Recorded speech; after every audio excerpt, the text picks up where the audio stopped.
longer true to say that veganism is some kind of shortcut to health. It used to be.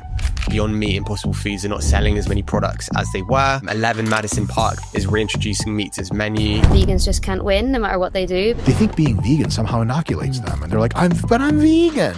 Unfortunately, veganism was seen as a lifestyle trend at the time. That's just how society evolves.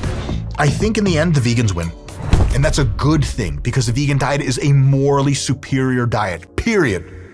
Hey everyone, this is Klaus from Plant-Based News. I've recently seen a competitive bodybuilder just weighed in on how veganism went from being one of the most popular growing lifestyle trends to now struggling. Let's get into the clip.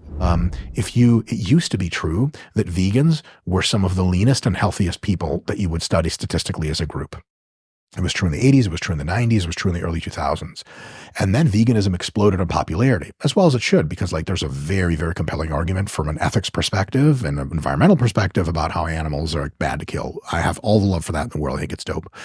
And then so more and more people began to be vegan. A lot of them thought veganism is healthier, because it was. And then guess who found out that people were more vegan more often? Major grocery stores and food producers. And guess what they started doing? They started making processed vegan food. And not because processing is like some evil plan, because it makes the food cheaper and shelf life is greater and it's more convenient. And guess what? Drum roll, it's tastier. And so now you have vegan chocolate cake, you got vegan hot dogs, you got vegan pasta, you got vegan everything. And now it is no longer true to say that veganism is some kind of shortcut to health. It used to be.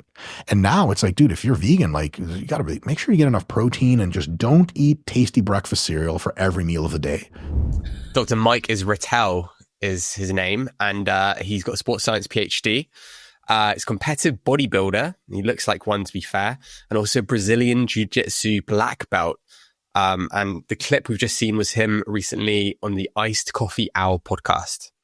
I think the other kind of point is that vegans just can't win no matter what they do, because Beyond Meat used to be this whole thing, have the burger that you want to have, it's going to be so tasty, la la la la la.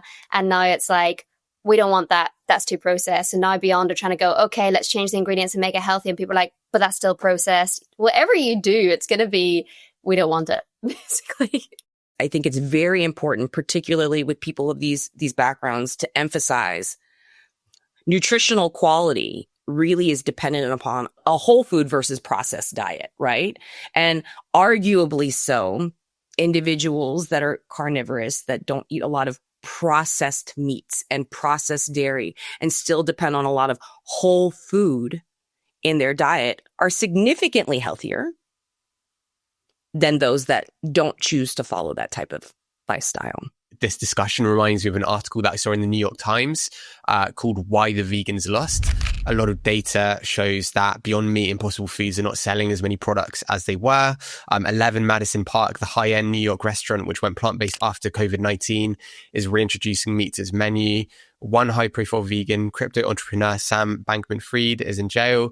Another New York Mayor, Eric Adams, turned out to be eating fish at restaurants. So it goes through all of this stuff. But then it comes up with some interesting reasons why this happened.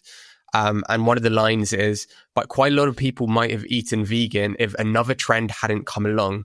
That trend was avoiding ultra-processed foods. Suddenly, healthy eating came not from less meat, but from fewer additives. The meat industry exploited the idea that vegan foods were artificial. I think that's so true. Unfortunately, veganism was seen as a lifestyle trend at the time. That's just how society evolves, right? People never going to get the full extent of the ethical component of it straight away, right? And it was hot for a minute. People trying veganery. They're saying it makes sense to harm animals as much as we can. It makes sense to do the right thing for the environment. And then this ultra-processed food trend came along. And I have a variety of personal trainer friends that will say, dude, some of my vegan clients are in the worst shape of everyone. And here's the big problem. They think being vegan somehow inoculates them. And they're like, I'm vegan. Yeah, but you eat exclusively processed food. And vegan junk food is a thing. And it's so good. I used to eat these giant brownies from Whole Foods that were vegan. You guys, it was like sex in my mouth. And I'm like, I don't need animal fats in this. It's great without them, but it's a 700 calorie brownie. And that motherfucker going down ASAP, bro. I need 2 bites for that thing. It's amazing, but it's vegan. And so if you think that you can eat a ton of highly processed food that's super delicious, eat it with no restraint whatsoever, and that you're going to be A-okay, you got another thing coming. And the way that's going to likely reflect is that you're going to get more heavy, more fat. You're going to go see your doctor and they'll be like, your blood work sucks. And they give you the usual bullshit of try to eat a better diet and lose weight. Anybody that can say like a vegan brownie is like sex in my mouth has already got my win. Okay.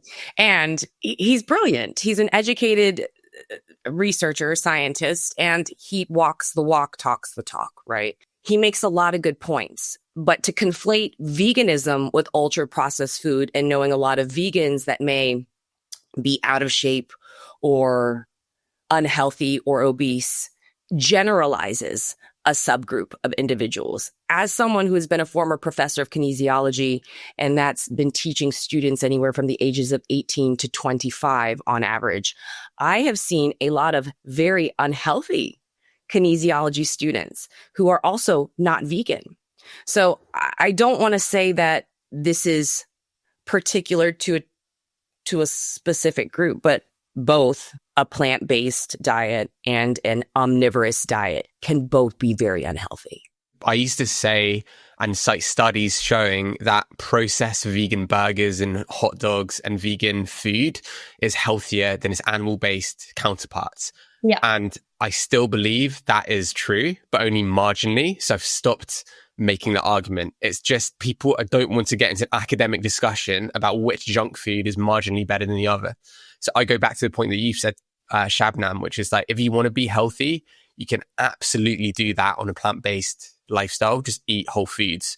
We've placed no energy behind marketing things that really provide longevity to people. I mean, I say it like 10 years ago, people used to say to me, I could be vegan because all they eat is lettuce. All you guys eat is lettuce.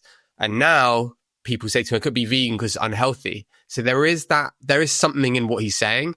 It's just that the principle is wrong, right? Well, because it challenges the grain of people's ethos, how they think about themselves, how they fit in the world, how they view the world, how they abuse the world. And that's a very hard thing for people to process, because then they do feel very judged, which is often why we have this conversation of when you're talking with vegans, they make people feel bad about themselves when really that's not what's happening. You know, the cognitive dissonance is a real thing when we talk about behavior change. On the vegan side, there's this huge, huge advantage of like, dude, killing other things for food is kind of fucked. And it kind of is.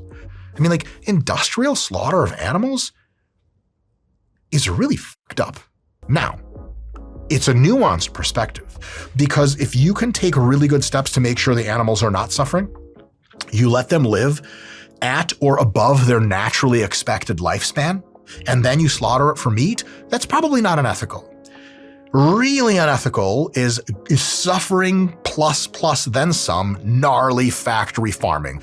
I think in the end, the vegans win. And that's a good thing, because the vegan diet is a morally superior diet, period.